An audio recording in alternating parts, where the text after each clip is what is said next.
Wild M Cabbage set up in your folders. Let's go ahead and start with that one because we can have a little fun with it.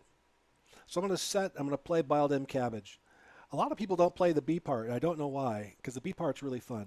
So I'm going to set it up at a nice mellow tempo, and then we'll talk about the different applications, playing the bass. And so I don't confuse a lot of you with all of the extra frets I have on my chromatic side, I'm going to use the bass, the octave pedal, so that you can watch my hands very clearly on the standard fretboard. All right, so let me go ahead and set our tempo.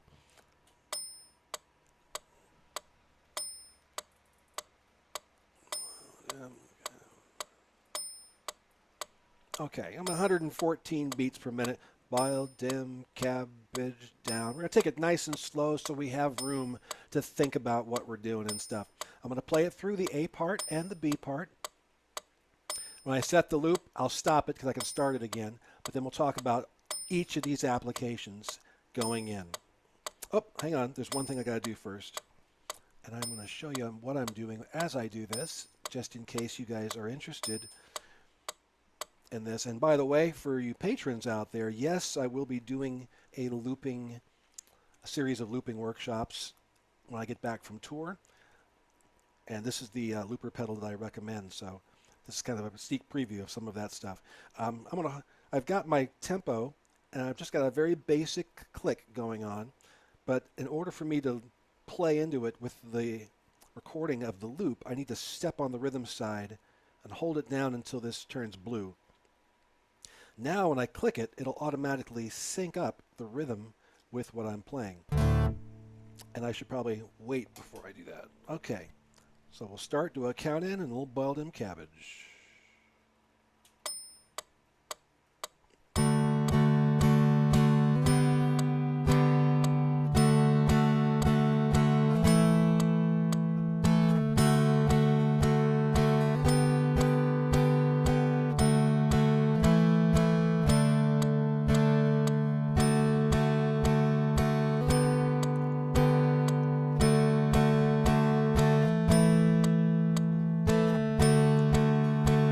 That lightning and thunder going on out there. Someone's angry I'm playing this.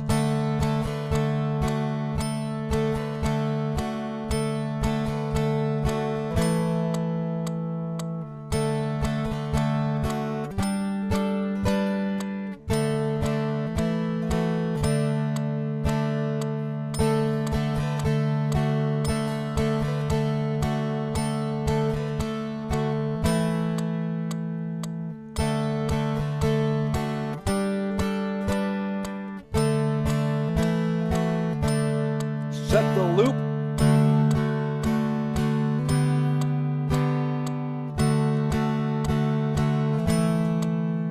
Okay, now that's there. I can do that. Let me go ahead and click over here. So the first thing we're going to do, I'm going to go ahead and get my bass octave pedal. All right. So you can go ahead and take a look at that music there. I'm kind of going by memory, what I've got, but it's very, very basic. Is just play the root note. So our chords are D, going to G, we go back to D, we come to A, you know. We have our D, we go to G, we go back to D, then to A, back to D, up to G, and then we move quickly, and this is something to be aware of when these chords change quickly. D, then A, then D. We have to be aware of those because when we start playing time, we have some choices to make. Ooh, don't cut us off, don't cut us off, no more boil. Okay. So I'm just going to play individual notes here and support the chords as they come. Nothing fancy.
right, so that's like, I wasn't looking at the music.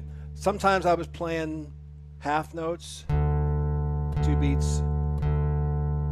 Towards the end there, I was playing one per measure, you know, wide open. It still supports everything. It still sounds really, really good when you just play the root, and that's it.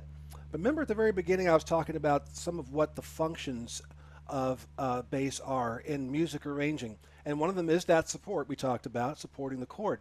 Another thing, however, is the rhythm. It's actually helping to move things forward. So being part drummer now as well, we think about things we can do to help contribute some rhythm. So for this in particular, I could just go the straight U2 route and just play some Adam Clayton, right? So let's do Boiled Em Cabbage as played by U2, okay? Here we go.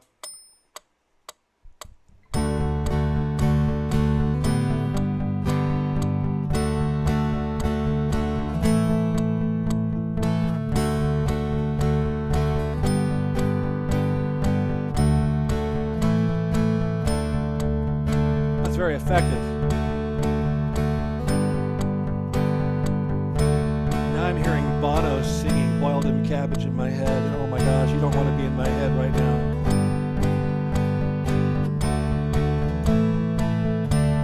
Bono, why do you have to do this to me?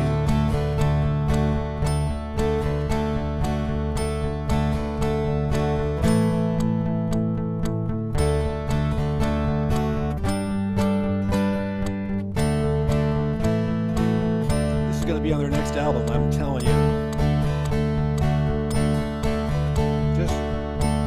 Driving 8 notes, man. There ain't no more rock and roll than that.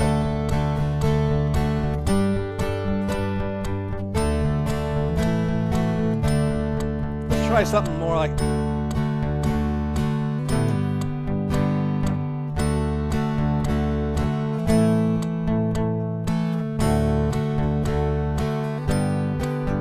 Oh, yeah. Not so intense, right?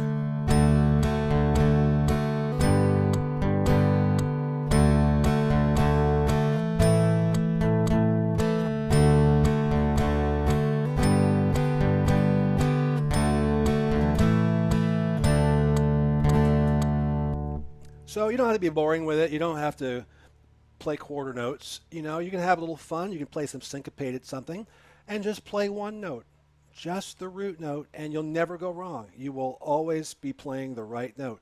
And with a 3-chord song, that's 3 notes. You can literally just sit in the corner and have fun bouncing these bass notes and keeping time with it, maybe making a little change here and there, and knowing that not only are you having fun, but you're serving this great purpose, whether it's a solo or a duo, or it's a solo, but it's a duo or a trio or an ensemble or a group or a band. Being the bass player, it's kind of a neat little niche thing. And there are occasions where there are more than one, but generally speaking, you may have more than one guitar player, more than one fiddle player, banjo, whatever. Got one bass player. You are the GOAT, the greatest of all time.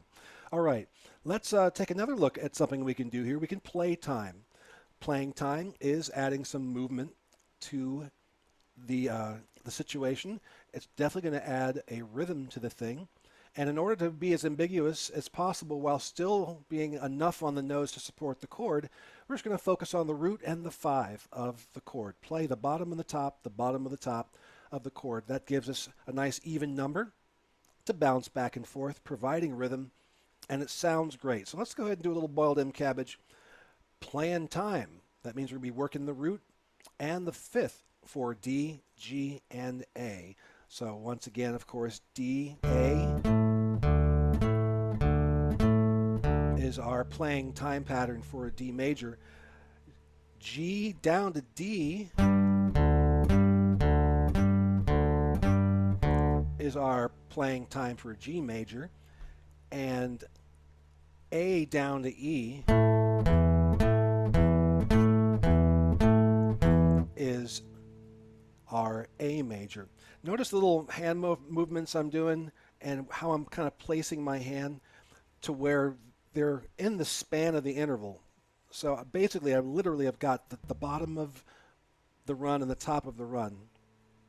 When I'm doing this, I don't have to do it so much when I'm playing D, because I got a nice open note to work with. And then G, same thing. With A, though, I've got 2 fretted notes. So with this spread I've got, I can be assured that I'm going to nail those 2 notes. And if I'm not doing anything else, then it may look funny, but I'm muting the other string. I'm not even really touching, I'm touching them, but I'm laying my fingers on them. But I'm only picking the bass string, and that stands out. And as you start doing some of these pairs in other areas, say you want to, maybe at some point you want to do a walking bass line with G, so you'll do the same sort of thing where you'll get yourself a spread from the bottom to the top of that range if you're just playing the bass. If you're playing chords and bass, you might handle it differently, but if you're just playing the one note at a time, or the thing about going side to side adjacent strings is that those notes are going to be legato. They're going to bump up against and probably roll over each other unless you treat them very differently. Personally, if I use a palm mute, I like having a little bleed over for some stuff.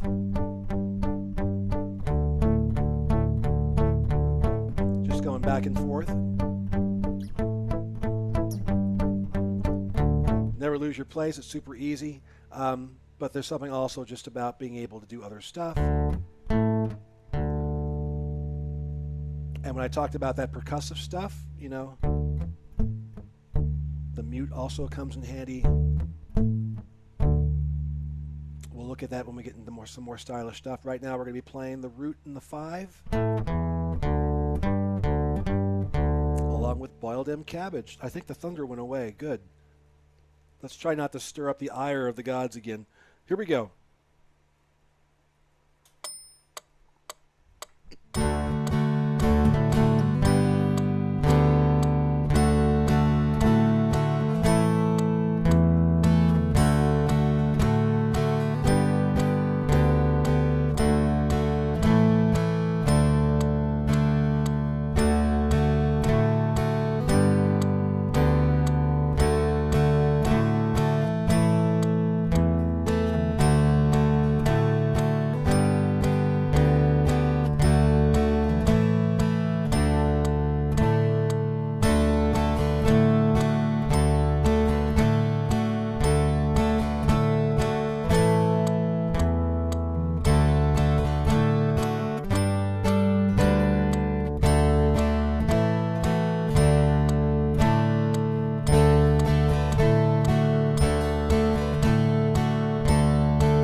Again.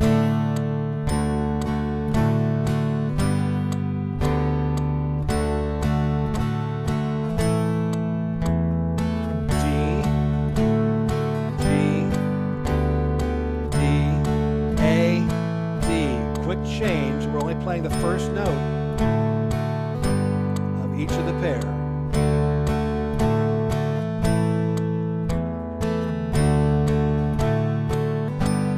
Again. There's time enough for the root notes, that's it.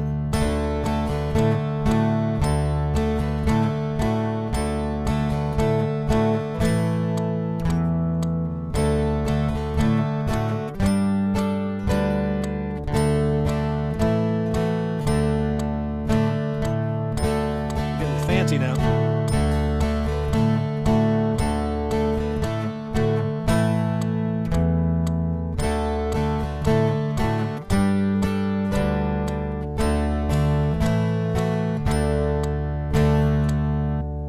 There's playing time on boiled M cabbage, and I was putting a little bit of an extra kind of a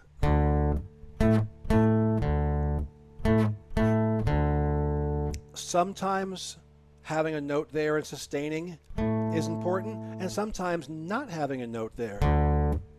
That silence is part of the rhythm.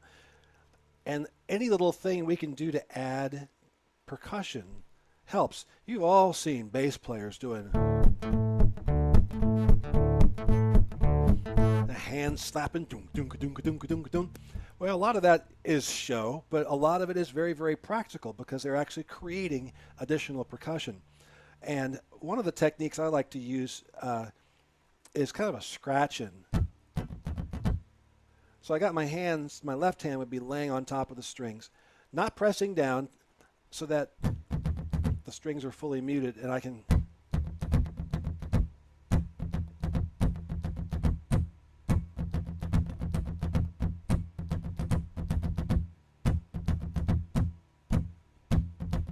and you can see just how much you've got a drum sitting on your lap or on a stand in front of you, especially if you are plugged into something. You don't get that same sensation when you're sitting there with your standard dulcimer, in your rehearsal space. But you plug it in and give it a little volume, and all of a sudden it translates a lot of your efforts into something more profound, more specific. And so that sort of groove and that sort of being loosey-goosey with the percussive nature and the whole bit is when you can start bringing that into what you're doing with the bass. So we were playing time just now, which you could simply do it straight up like.